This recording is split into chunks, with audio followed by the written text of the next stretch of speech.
Hello, this is Janie here from puppylovesme.net, and today I'm going to read Mickey Mouse, Those Were the Days. Hurry, Uncle Mickey, we're late, cried Morty. We're not late, said Mickey. The sun isn't even up yet. But Mr. Bumbles is up, said Ferdy. He pointed to a sign that read Founder's Village, a landmark that showed what life was like in the olden days. There stood Mr. Bumbles, the caretaker, with his suitcase and his train ticket. He was all ready to leave on his vacation.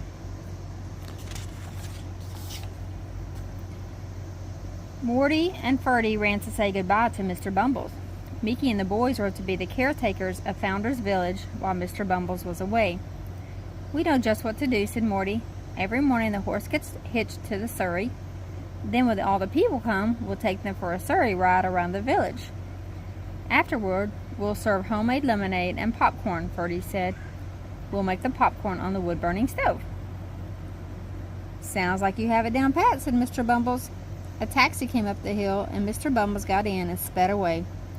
Won't this be fun, cried Ferdy. A whole week living just the way our grandparents did. Those were the days, huh? Morty chuckled as they started for the stable to hitch up the horse. The horse had other ideas. It would not go near the surrey, and it would not stand still. The horse pranced and stamped and reared. The boys scampered and prodded and pleaded, but they could not get the harness on the animal. Mickey tried to help the boys. The horse made a snorting, whining noise at him, and then it trotted into the stable and wouldn't come out again. Morty sighed. Maybe nobody will want a surrey ride today, he said. Maybe if we give people lots of lemonade and popcorn, they won't even remember we have a surrey.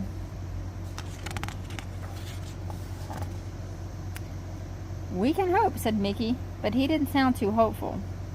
Mickey and the boys went to the kitchens to start on the lemonade. Instead of a faucet, they found a pump for water. Mickey pumped the handle up and down, up and down. The pump rattled and squealed and squeaked, but not a drop of water came out. Morty searched the cupboards. Where's the juicer? He cried. And where's the outlet to plug in the juicer? We can't squeeze lemons without a juicer. We can't serve lemonade without ice either, said Ferdy. There are no ice cubes in this refrigerator. It's not a refrigerator, said Mickey. It's an ice box, and it's empty. Oh, wow. I'll go to town later and buy some ice, said Mickey. Could you buy some wood, too? Asked Morty. The wood box is empty. There's a wood pile behind the stable, said Mickey. You know what that means. Does it mean we're supposed to chop big pieces of wood into little pieces? Asked Ferdy. Mickey grinned. You're living in the good old days now.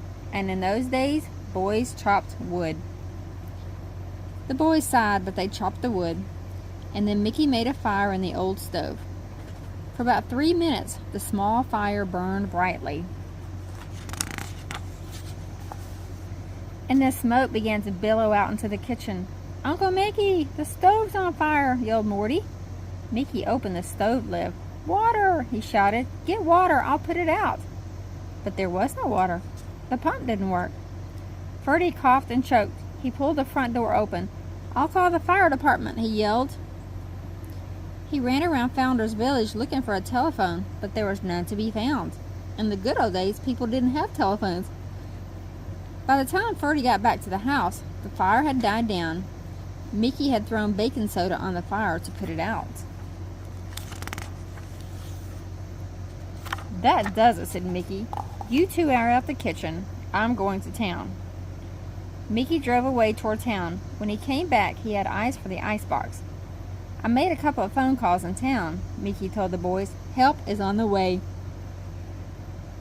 Before long, there was a rattling, clanking, chugging, puffing sound on the road. It was Goofy, speeding to the rescue in his old car. Minnie Mouse was with Goofy, and so were Horus, Horsecollar, and Clarabelle Cow. Clarabelle had once lived in the country, so she knew about wood-burning stoves. She turned a handle on the stovepipe. That opens the draft, she said. Now the stovepipe is clear and the smoke can go up the chimney. Sure enough, when Mickey started a new fire in the stove, not a puff of smoke came out into the kitchen. Clarabelle started popping corn. Minnie had never lived in the country before, but she knew that lemonade was invented before people knew about electricity. She opened a cupboard and took out a funny-looking gadget. My grandma had a hand juicer, and it worked just fine, Minnie said. This one should work too. Ferdy cut some lemons. Ferdy cut some lemons. Ferdy did, and Minnie squeezed them on the hand juicer.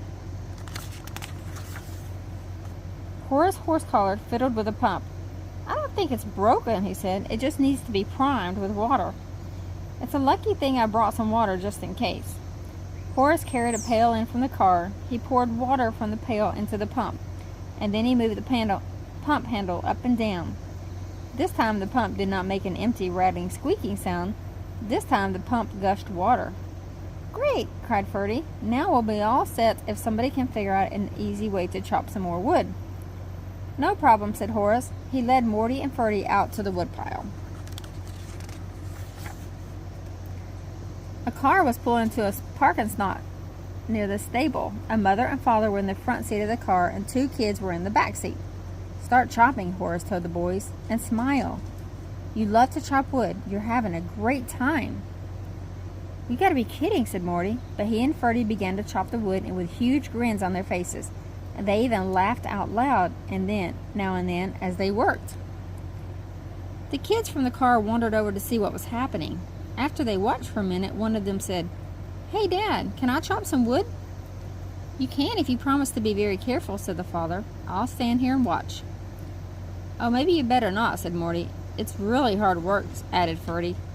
But the kids begged and pleaded. Soon Morty and Ferdy gave up their axes and let the visitors chop the wood. Pretty smart, aren't you? Morty said to Horus. Maybe you know how we can hitch the horse to the surrey. But Goofy was tending to the horse. He led the horse out of the stable, and he whispered something in the horse's ear. The horse gave a startled snort, and then it backed up to the surrey and stood still, and Goofy hitched it up. Presto! The surrey was ready for a load of passengers. What did you say to the horse? Gasped Ferdy. I told him if he wanted to lose his job, I could fix it up for him, said Goofy. I said that my jalopy is as old as anything in Founder's Village, but it will start easier than a stubborn horse, and people love to ride in it.